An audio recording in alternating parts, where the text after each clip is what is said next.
Hola, buen día, yo soy Armando Villarreal, somos el equipo 27, es la tarea de métodos de escenarios. En esta tarea leímos los capítulos 9, 10, 11 y 12 del libro Métodos Prospectivos y cada uno de nosotros va a explicar un poco de cada uno de los capítulos. Entonces vamos a comenzar por el capítulo 9, que es Métodos de Predicción Cuantitativa para la Identificación de Escenarios Tendenciales, de Iris Hernández y Guillermo Gándara. Este capítulo lo va a explicar Sofía Garza y comenzamos. Los métodos de predicción cuantitativa utilizan datos numéricos para representar una situación futura. Al aplicar alguno de estos métodos se deben de tomar en cuenta algunas premisas, que serían la contabilidad de datos, la incertidumbre, el horizonte de proyección, la precisión de los pronósticos y el costo del método. Bueno, los métodos de pronóstico se separan en dos grandes categorías, que serían los modelos de serie de tiempo y los modelos explicativos. Los modelos de serie de tiempo están basados en periodos de tiempo. Uno de estos modelos es el de suavizamiento, que utiliza los promedios de los datos pasados para hacer pronósticos en el siguiente periodo de tiempo. Bueno, otro de los modelos de serie de tiempo es el de descomposición, que en este se aíslan todos los componentes y así se hacen pronósticos de cada uno por separado. Finalmente está el modelo de Box-Jenkins. Este es un modelo muy sofisticado que se basa en los modelos ARIMA para hacer predicaciones a largo plazo. Por otro lado están los modelos explicativos, que es el análisis de regresión múltiple y los modelos econométricos. Estos modelos utilizan diferentes variables además del tiempo y también estudian cómo se relacionan todas estas variables entre sí.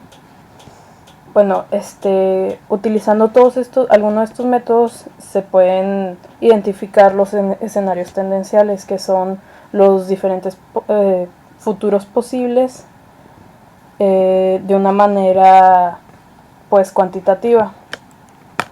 En conclusión se puede decir que se deben de aplicar los métodos de predicción cuantitativa para así obtener resultados más objetivos y a partir de estos poder identificar los escenarios tendenciales, que serían los que suceden si el modelo del caso de estudio continúa con el mismo comportamiento que el pasado. Y bueno, con estos escenarios se puede facilitar la toma de decisiones y la planeación estratégica. Gracias, Sofía.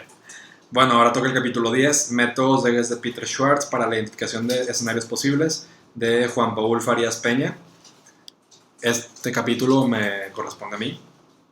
Bueno, el capítulo comienza por decir que los escenarios te permiten reflexionar sobre diversas posibilidades para evaluar y anticipar consecuencias, identificar riesgos y diseñar estrategias para trazar metas. Bueno, el estadounidense Peter Schwartz establece un modelo de escenarios. Él es cofundador de la firma Global Business Network. Y lo primero que nos dice él es que los escenarios no son predicciones, lo toma más como hipótesis de diferentes futuros. Él establece 8 pasos muy interesantes para poder hacer el modelo, y el primero es establecer un tema de visión central. Ese tema, como él dice, tienes que ir de adentro hacia afuera, algo que sea central para la empresa, sea un nuevo producto, un nuevo mercado, un nuevo giro, lo que ellos necesiten, y de ahí decidir cuál va a ser el tema principal. No sé, por ejemplo, un nuevo producto. De ahí pasan el paso 2, que es las fuerzas clave en el ambiente local. Se enfocan en cosas como actores, tendencias, circunstancias, hechos que integran el ambiente cercano y que tienen cierto impacto en el éxito o fracaso del tema elegido anteriormente. Entonces, el paso 3 que ellos ponen es reconocer fuerzas conductoras en el modelo de Peter Schwartz, y esas fuerzas conductoras tienen que ver con el macroambiente, con lo que conocemos como STEEP: social, tecnológico, económico, ecológico, político. Y en base a esto, bueno, esa es la etapa que requiere más investigación, porque son factores del macroambiente que tienen que hacerse algún registro o alguna investigación. El cuarto paso es evaluar de acuerdo a importancia o incertidumbre todo lo que salió en el paso 2 y 3, todos estos factores, las fuerzas conductoras, evaluarlas en base a cuáles son más importantes y cuáles tienen más incertidumbre. Lo que Peter Schwartz había establecido como un buen método era entregar 25 fichas y repartir fichas a las fuerzas o factores que fueran los más importantes y más inciertos. Entonces, entre esos factores se llegan a los dos más relevantes y se pasa al pado 5 que se selecciona la lógica de escenarios. Entonces, los dos factores o fuerzas más relevantes tú las pones como los dos ejes de la matriz, un eje horizontal, un eje vertical, y te queda en cierto modo un cuadrante, te quedan 4 espacios. Y teniendo en cuenta esos dos ejes, tienes un espacio que es positivo y positivo, positivo, negativo, negativo, positivo y negativo, negativo. Entonces, ya en base a esto, cada uno de esos cuadrantes va a tener un panorama diferente, donde en uno se cumplen los dos, en uno se cumple uno para el otro, en otro no se cumple ninguno, y vas a sacar 4 escenarios. Entonces, ese es el paso 6, llenar escenarios, y usas las fuerzas y factores previos para hacer esos escenarios. Tú, además de tomar las dos principales, te enfocas en toda la investigación previa y llenas los escenarios. Estos escenarios se pueden llenar como historias o narraciones para hacerlo más entendible y un poco más creíble, más realista.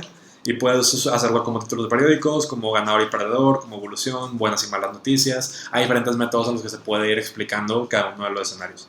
El paso 7 es estimar implicaciones. Entonces, se toma una decisión, se decide una decisión y se llega a una decisión y ya en ese caso se revisa la decisión ante los 4 escenarios. Si una decisión solamente aplica para uno de los escenarios, entonces es muy riesgosa. Tiene que tomarse en cuenta una decisión que pueda aplicar bien para los 4 y que pueda funcionar. Y el octavo paso es seleccionar indicadores principales. Para las dos variables principales, buscar indicadores que puedan ayudar a estarlos midiendo con el tiempo y en cierto modo ir prediciendo el escenario. Y es una herramienta muy valiosa para la planeación. Entonces, lo que puedo concluir de este tema es que es muy importante y es muy relevante para la investigación de prospectiva, dado que te ayuda a establecer escenarios de una manera muy, muy clara y también te ayuda a ir viendo en el futuro cómo se va cumpliendo y te ayuda a tomar una decisión que esté bien informada y que esté bien pensada para poder aplicar todo.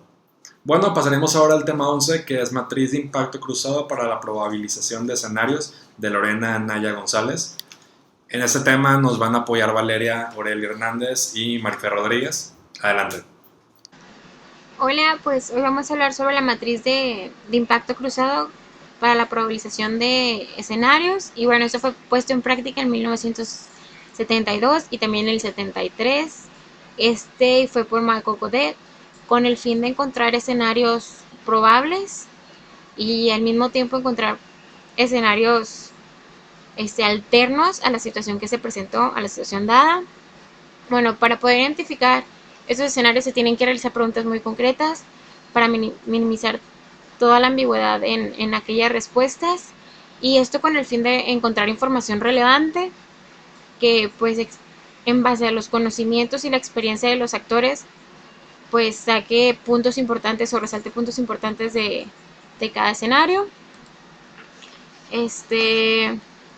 Bueno, dentro del funcionamiento de esta técnica tenemos 5 pasos para desarrollar todo el proceso de los escenarios. El primero pues es la identificación de las variables clave, que bueno, por cada variable tiene que cumplir con 3 características, que es pues, mencionar una hipótesis a futuro, o sea, lo que va a pasar o lo que puede suceder, precisar la situación actual, qué es lo que está aconteciendo y cómo está pasando, determinar un horizonte de tiempo, es decir, establecer metas o puntos clave a los que se planean llegar. El segundo punto del funcionamiento sería construcción de eventos. El tercero sería calificación de eventos con mayor probabilidad de ocurrencia, es decir, aquellos que tienen una probabilidad más alta de ocurrir en determinado momento o por otros motivos. Y la 5 sería ya la generación de escenarios. Bueno, para la generación de los escenarios tenemos que contemplar que esos escenarios tienen que ser coherentes, tienen que tener pertenencia, transparencia y veracidad. Si no cumplen con esos 4 factores, pues no sería un buen escenario. Es decir, uno que te incite a llegar a tu meta o a tu futuro deseado. Para la segunda parte del capítulo 11 se habla del ejemplo con el mueblero de Villa El Salvador. Para este ejemplo se generaron 3 fases prospectivas. La primera fue identificar 35 variables por medio del método Micmac. Por medio del análisis estructural se identificaron 7 variables estratégicas. Después se aplicó una encuesta de expertos con el método MACTOR para las primeras 15 variables que ya habían salido antes para obtener 14 actores. Y la tercera fase fue la propuesta de un escenario opuesto mediante la combinación de 5 variables principales. En conclusión, este capítulo dice que el método de probabilización de escenarios por medio de la matriz de impacto cruzado permite identificar escenarios más probables tomando en cuenta las interdependencias de eventos analizados y asegura la coherencia de las respuestas. Gracias, Valeria y Marifel. Ya como último tema veríamos el tema 12, que es modelación de escenarios, asumir la complejidad y el cambio desde una perspectiva sistémica, de Gloria Pérez Salazar. Para ese tema nos van a apoyar Maritera Arjona y Ramiro Flores, entonces vamos con ellos. En el capítulo 12, modelación de escenarios, asumir la complejidad y el cambio de la perspectiva sistémica, podemos primeramente conocer cuál es un sistema o problema complejo y cuáles son las características que lo representan, como son que no hay claridad en la definición del problema, que no haya una solución única o que los resultados no se revelen inmediatamente. Para atacar este tipo de problemas existe la dinámica de sistemas, la cual fue desarrollada por Jay Forrester en su libro Industrial Dynamics. Aquí nos habla una metodología matemática la cual funciona perfectamente para problemas sociales. Esta está comprendida por 6 etapas, las cuales se dividen en 2 dimensiones, conceptual y técnica. En la dimensión conceptual están las primeras 3 etapas, definición de la situación, conceptualización del sistema y representación del modelo. En estas 3 no se obtienen resultados cuantitativos, sino que se dan resultados de conocer realmente el problema, su contexto y sus tendencias. Las siguientes 3 etapas pertenecientes a la dimensión técnica son formulación del modelo, de simulación, evaluación del modelo y escenarios dinámicos. En estas ya se utilizan fórmulas las cuales nos dan resultados más tangibles, los cuales sirven de base para los tomadores de decisiones. En la segunda parte del capítulo 12 del libro se realizan varios ejemplos sustraídos de la clase modelación de escenarios. En esto se toma la temática de tiendas de conveniencia en Bogotá y en otro ejercicio frases o dichos famosos. En la primera se realiza el análisis de las hipótesis. Para las primeras 3 se muestra un diagrama causal donde se presentan los ciclos de refuerzo. Después de analizar esta información, se muestra también un diagrama de bloques en donde se dividen los sectores de interés y por último se analizan los resultados de la simulación donde se muestran gráficas, un análisis de sensibilidad y una evaluación del modelo de las hipótesis y políticas de decisión. En la segunda parte, donde se analiza y se toma como escenario los dichos, se muestra un diseño de escenarios dinámicos. Se presentan 4 y se colocan en cuadrantes. De igual forma se realiza un análisis mediante gráficas de cada uno de los escenarios y se realizan comparaciones. Se puede concluir que para el modelo dinámico de sistemas, para el diseño de escenarios, se pueden analizar diferentes problemáticas que van desde la industria, la política y hasta la salud. Bueno, ha sido todo. Como equipo concluimos que, todos somos diseñadores industriales, entonces vemos este proceso de modelación de escenarios como un proceso muy creativo y muy similar a lo que hemos hecho en la carrera, tomando en cuenta elementos del macroambiente, elementos internos de una empresa y en base a eso haciendo suposiciones sobre el futuro, haciendo planes, haciendo escenarios, algo que ya hemos hecho en la carrera. Aquí lo vimos de un modo mucho más sistémico, mucho más interesante y en cierto modo más certero porque nos ayuda a establecer caminos mucho más coherentes en más expertos como Peter Schwartz. Y es algo que aplicaremos seguido tanto en planeación de negocios, planeación estratégica, como en planeación de producto. También es algo muy válido y muy posible. Entonces, gracias por su atención y esperamos que hayan aprendido de este video.